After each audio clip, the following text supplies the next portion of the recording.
ಗ್ರಾಮ ಪಂಚಾಯತ್ ಶಿರಗಾಂವ್ ಚಿಕ್ಕೋಡಿ ತಾಲೂಕ ಇಲ್ಲಿ ಬರುವಂಥ ಶಿರಗಾಂವಡಿ ಮತ್ತು ಗಿರ್ಗಾಂವ್ಗೆ ಸಂಬಂಧಿಸಿದಂತೆ ಗ್ರಾಮ ಪಂಚಾಯತ್ ಶಿರಗಾಂವದಲ್ಲಿ ಬರುತ್ತೆ.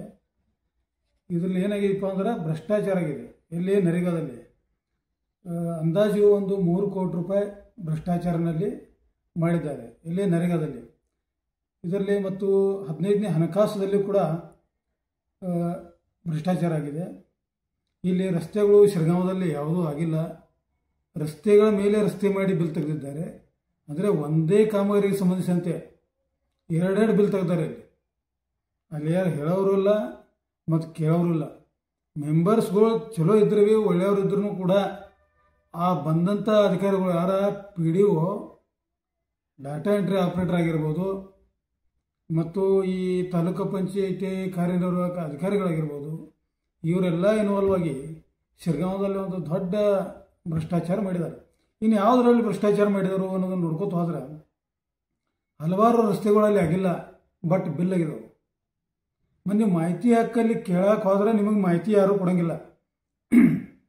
ಈ ಒಬ್ಬರ PDO ಬಂದಾರೆ ನಮ್ಮಲ್ಲಿ ಮಲ್ಲವುಗಳು ಅಂತೇಳಿ ಚಿಕ್ಕೋಡಿ ಅವರ, ನಾ ಮಾಹಿತಿ ಹಕ್ಕು ಕೊಡೋಂಗಿಲ್ಲ, ನೀವು ಅಪೀಲ್ ಮಾಡಬೇಕು. ಎಲ್ಲಿ ಬೆಂಗಳೂರಿಗೆ ಹೋಗ್ತಿರೋ ಹೋಗ್ರಿ, ದಿಲ್ಲಿಗೆ ಹೋಗ್ತಿರೋ ಹೋಗ್ರಿ, ನಾ ಮಾಹಿತಿ ಹಕ್ಕು ಕೊಡೋಂಗಿಲ್ಲ ಅಂತ ಹೇಳ್ತಾರೆ ಅವರು ಸರಳ. ಮತ್ತು ನಿಮಗೇನು ಕಾಯ್ದೆ ಗೊತ್ತಿದ್ದಿಲ್ಲ ಅಂತೇಳಿ ವಕೀಲರಿಗೆ ಕೇಳ್ತಾರೆ. ಅದಷ್ಟೇ ಅಲ್ಲ, ಏಕವಚನದಾಗ ಬಾಯಿಗೆ ಬಂದಂತೆ ವಕೀಲರ ಜೊತೆ ಫೋನ್ನಲ್ಲಿ ಮಾತಾಡ್ತಾರೆ. ಯಾರವರ ಮಲ್ಲವುಗಳು ಅಂತೇಳಿ PDO ಪೂರಾ ಗುಂಡನ್ನ ತಿಳ್ಕೊಂಡವ. ಅವೇನು ಅಧಿಕಾರಿ ಅಂತ ತಿಳ್ಕೊಂಡಿಲ್ಲ, ಗುಂಡ ತಿಳ್ಕೊಂಡವ. ಅವ್ನು ಬಹುಶಃ ಉಳಿದ ಕೆಲವೊಂದು ಮೆಂಬರ್ಗಳು ಸಪೋರ್ಟ್ ಕೊಟ್ಟಿರಬೇಕು, ಹಿಂಗೆ ಮಾತಾಡೋವ್ರ ಜೊತೆ ಅದಕ್ಕೆ ಮಾಡಿದವ. ಇನ್ನು ಮುಂದೆ ಯಾವ ರೀತಿ ಭ್ರಷ್ಟಾಚಾರಗಳಾಗಿದ್ದವು ಅನ್ನೋದು ನೋಡ್ಕೊತ ಹೋದ್ರೆ, ಈ ರಸ್ತೆಗಳು ಅಂತೂ ರಸ್ತೆ ಮೇಲೆ ರಸ್ತೆ ಮಾಡಿದ್ದಾರೆ. ಕೆಲವೊಂದು ಅನಾವಶ್ಯಕ ಕಾಮಗಾರಿ ಮಾಡಿದಾರೋ ಅಲ್ಲಿ ಏನು ಅವಶ್ಯಕತೆ ಇಲ್ಲ. ನೀವು ಅಲ್ಲಿ ಶಿರಗಾಂವದಲ್ಲಿ ತಿರುಗಾಡಿ ನೋಡೋಕೆ ಹೋದ್ರೆ ಅಲ್ಲಿ ಬೋರ್ಡ್ಗಳು ಇಲ್ಲ ಮತ್ತು ಅಲ್ಲಿ ಕಾಮಗಾರಿಗಳು ಇಲ್ಲ. ಬಟ್ ಬಿಲ್ಗಳಲ್ಲಿ ನೋಡೋಕೆ ಹೋದ್ರೆ ಎಲ್ಲ ಬಿಲ್ ಆಗಿದಾವೆ. 50 ಲಕ್ಷ ರೂಪಾಯಿ ಬರ್ತದೆ 6 ತಿಂಗಳಿಗೆ.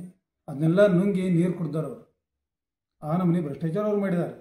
ಇನ್ನು ಸ್ಪೆಸಿಫಿಕ್ಕಾಗಿ ಹೇಳಬೇಕಾದ್ರೆ, ಈಗ ಲಿಂಗಾಯತ ಸ್ಮಶಾನ ಭೂಮಿ ಅಂತ ಮಂಜೂರಾಗಿತ್ತು, ಡೆವಲಪ್ಮೆಂಟ್ ಏನೋ ಇತ್ತು, ಅದರಲ್ಲಿ ಒಂದು 10 ಲಕ್ಷ ಬಿಲ್ ತೆಗೆದಾರೆ ಅವರು. ಮತ್ತು ಒಡ್ಡರ್ ಮತ್ತು ಕೊರ್ವಿ ಸ್ಮಶಾನ ಭೂಮಿಗಳಲ್ಲಿ ಕೂಡ ಅವರು ಲಂಚಾವತಾರ ಮಾಡಿದ್ದಾರೆ. ಅಲ್ಲಿಯೂ ಕಾಮಗಾರಿ ಆಗಿಲ್ಲ, ಅಲ್ಲಿಯೂ ರೊಕ್ಕ ತಿಂದಾರ ಅವರು. ಮತ್ತು ಇಷ್ಟ ಅಲ್ಲ, ಈಗ SC ST ಕೆಲವೊಂದು ನಿಧಿ ಟೂದಲ್ಲಿ 25% ಅಮೌಂಟ್ ಇರ್ತದೆ. ಕೆಲವೊಂದು ಬಡ ವಿದ್ಯಾರ್ಥಿಗಳಿಗೆ SC STದಲ್ಲಿ ಯಾರು ಬಡವರಿಗೆ ಆ ಅಮೌಂಟಲ್ಲಿ ಕೊಡಬೇಕಾಗ್ತದೆ. ಏನಾದರೂ ಪುಸ್ತಕ ಕೊಡಬೇಕಾಗ್ತದೆ ಅಥವಾ ಅವರಿಗೆ ಪ್ರೋತ್ಸಾಹನ ಅಂತ ಏನಾದ್ರು ಕೊಡಬೇಕಾಗ್ತದೆ. ಅದನ್ನೂ ಕೂಡ ತಿಂದು ದಂಡಿಗೆ ಸರ್ದಾರ. ಮತ್ತೊಂದು ಇಂಪಾರ್ಟೆಂಟ್ ವಿಷಯ ಇದೆ.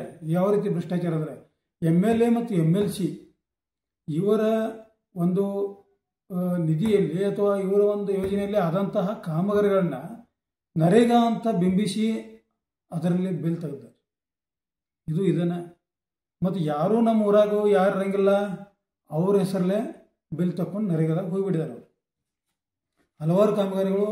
ಮತ್ತು ಇನ್ನು ಶಿರಗಾಂವಡಿಯಲ್ಲಿ ಅಲ್ಲಿಯೂ ಅದೇನು ಕಾಮಗಾರಿ ಆಗಿಲ್ಲ ಬಿಟ್ಟಿಲ್ಲ, ಅಲ್ಲೂ ಸಿಕ್ಕಾಪಟ್ಟೆ ಬಿಲ್ ಆಗಿದಾವೆ. ಗಿರ್ಗಾಂವ್ದಾಗ ಒಂದು ಪ್ರಕರಣದಾಗ ಅಲ್ಲಿ ಕಂಪೌಂಡ ಕಟ್ಟಲಾಗಿರೋ ಪೂರಾ ಬಿಲ್ ಆಗಿತ್ತು.